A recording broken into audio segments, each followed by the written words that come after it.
everybody. So basically what I'm going to be doing is giving you guys a really brief introduction to some of the basic structures of Buddhism. So first off, let's start with the Buddha himself. It is important to note first that Buddhism has no gods whatsoever. So the Buddha as we know him is actually a guy called Siddhartha Gautama. Buddha is not a title or a name, it's actually a state of enlightenment. And Siddhartha Gautama was actually a prince. He was born into royalty, but he was unsatisfied, so he began to travel. He gained a lot of life experiences, and long story short, eventually managed to reach nirvana. Nirvana is also known as enlightenment, extreme bliss, or Buddha. He was about 35 years old when he reached enlightenment. It is important to note, so that we are completely clear on this subject, Siddhartha, the Buddha, did not become a god or deity at this point. He just became enlightened, which is way better in my opinion. But he basically became a teacher, and he traveled the world to teach how to reach enlightenment. You can read more of his story just about anywhere, especially on the internet, but I just wanted to touch on that really briefly. Moving right along. Unlike Christianity, which says that people will be saved through a correct belief and a faith in God, Buddhism teaches you that you reach enlightenment through a process of meditation, learning, and understanding.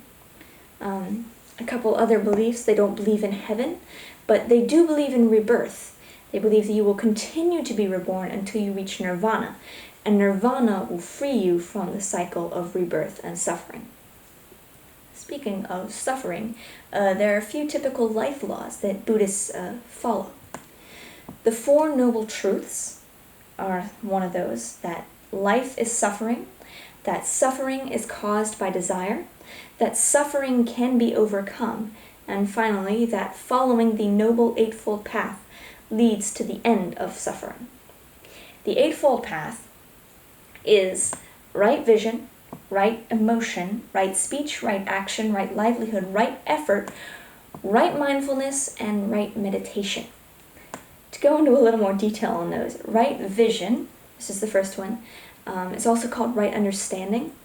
It's basically understanding the Four Noble Truths and understanding that they will lead you to happiness and enlightenment.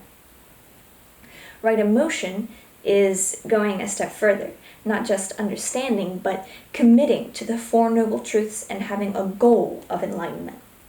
Right speech is speaking the truth and speaking positively, fairly straightforward. Right action is living in a manner that follows the Four Noble Truths and the Eightfold Path. Right livelihood is working in a manner that is helpful and improves yourself and the world around you. Right effort is thinking positively and kindly. Right mindfulness is being fully aware of yourself, other people, and the world around you. And this one's actually a pretty big deal. Buddhism has a lot to do with becoming self-aware and world-aware, and that has a lot to do with reaching enlightenment. The last one is right meditation, also called right concentration. That is a promise to train the mind to be calm and positive, and the belief that this kind of action will lead you to wisdom and enlightenment. The last set of basic Buddhist laws is the 5 precepts of Buddhism. These are also called the 5 pillars. These function as a moral code similar to the 10 Commandments. The 5 precepts are not to take the life of anything living, not to take anything not freely given, to abstain from sexual misconduct and sensual overindulgence, and to refrain from untrue speech and to avoid intoxication.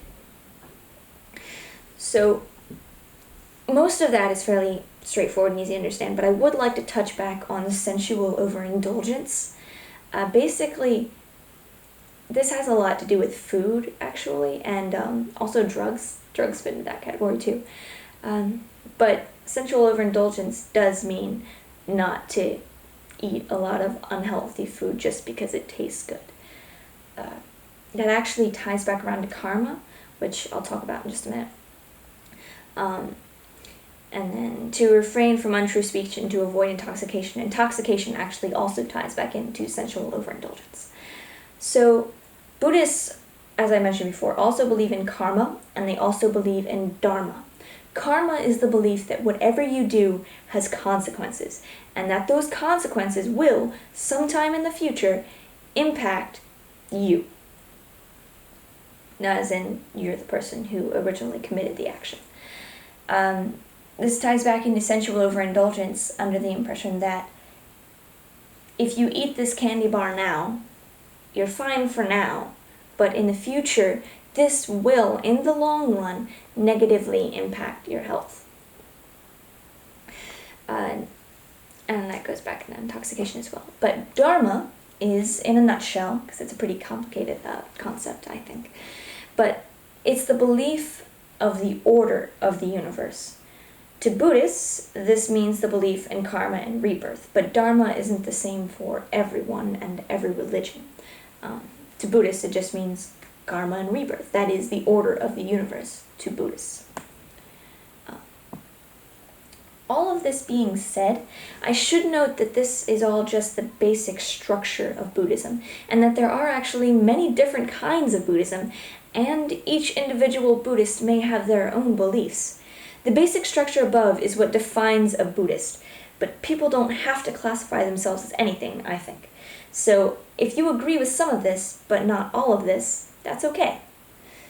You don't have to be a Buddhist to believe in some of these and agree with some of these life philosophies. But just because you believe in some other religious ideas doesn't mean you can't be a Buddhist. There are, for example, Christian Buddhists. They believe in God and they follow Christian principles, but they also do a lot of meditation and they seek enlightenment. To me, it's a lot about balance, you know? You do what feels right, do what is right for you, and don't worry so much about the labels. So I hope you guys enjoyed that, and I hope you all learned a lot. Thanks for listening.